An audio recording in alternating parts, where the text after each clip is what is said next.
in charge of their media relations and public relations, and that was the path, that I thought was right for me.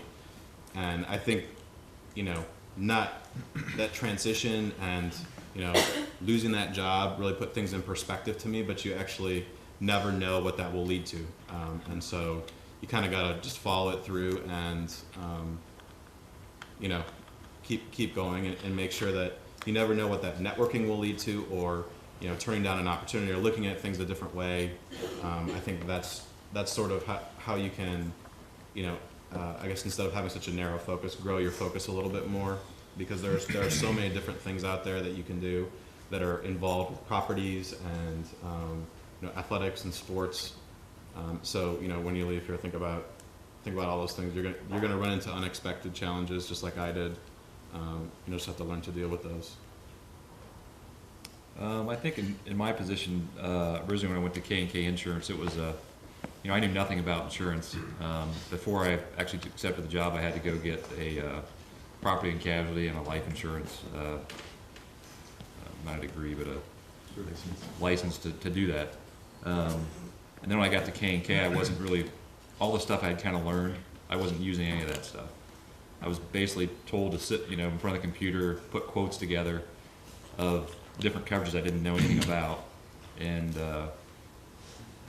basically give these quotes to people. And it was, at that point, it was really all price driven. I mean, if the other company had a better price, they won. So there was really no relationship there that would help you get the sale. And then the training with K&K was really non-existent. There wasn't anyone there really to show me how to do this job or how to excel at it. So that was very frustrating, along with some other things about sitting, in front of a desk. I couldn't wait for the day to get done so I could just move. I couldn't stand sitting still all day. So when I went to the medical side, it was something that was really important to me, and I made sure that they had a good training program. Because I really believe that you're only as good as how you're trained and how you're taught the business.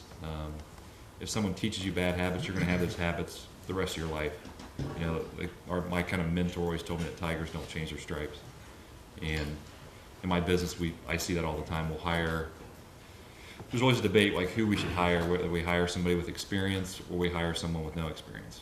And a lot of people say, well, hire the experience because he's got relationships and maybe he can bring some sales dollars or some money, revenue into the business. Well, when you hire someone like that, you inherit their good habits and all their bad habits as well. So we tend to try to choose people that are hungry, fresh out of college, have no experience, because you can teach them, and tell them exactly what you want them to do and how to do it. And it seems like it's the best bang for our buck. So I think, to get back, the most challenging part was just the training, and I just felt like I could be a lot better person at my job if I had better training, and that was kind of frustrating for me. I would say for me the seminal moment was deciding to leave the sports industry and pursue a new opportunity that I thought was going to be a really good one. But similar to Andy, this was I had a very clear vision of what I wanted to do, and it wasn't going that path with me moving over to The Economist, and that was okay. And it's gotten me now to a point, that was an amazing experience. It's gotten me now to a point where I'm actually now more back into sports, working with some of the major financial services advertisers in the United States who all have major sports marketing programs. I'm probably now more into sports than I have ever been. And so I think that advice of let the path kind of go and see where it leads you is good. And for me, but a big challenge and a big head fight that I had was leaving the sports industry and making that leap and saying, I know I'll use this at some point, and I am. For me, I was, I guess, a little more straight and narrow. I knew I wanted to work in college athletics, and I did, and I progressed my way up. I think one of the biggest challenges that I face is kind of what Ward talked about, but for those who want to work in college athletics or who have worked in college athletics, especially at public institutions, it was a real challenge for me to understand the politics that are involved on campuses.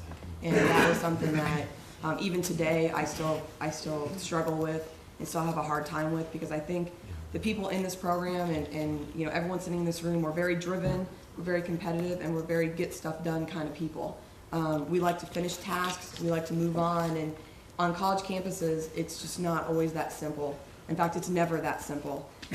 So when you want to build a building, or you want to, for instance, our head football coach wanted to deliver candy bars to all the fraternities and say good luck on finals.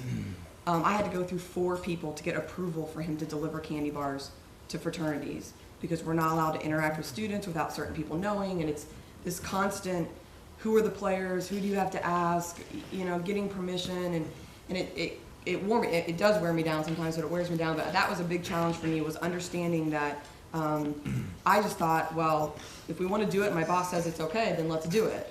And then I'd get frustrated with my boss saying, well, how come you didn't say yes?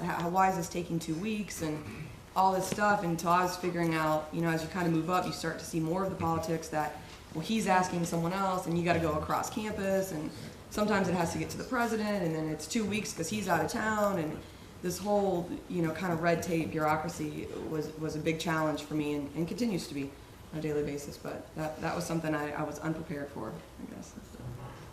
Welcome to higher ed. Yeah.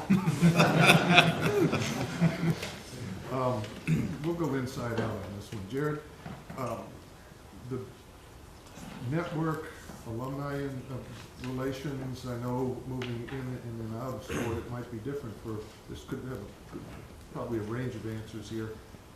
Are you in contact? How's the network?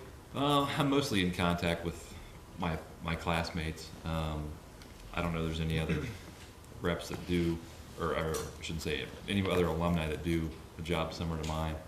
There was actually a guy, his name's Jarrod Keely, who was an old alumni, which I actually contacted before I got out of school. He's in Arizona. He had some orthopedic device company.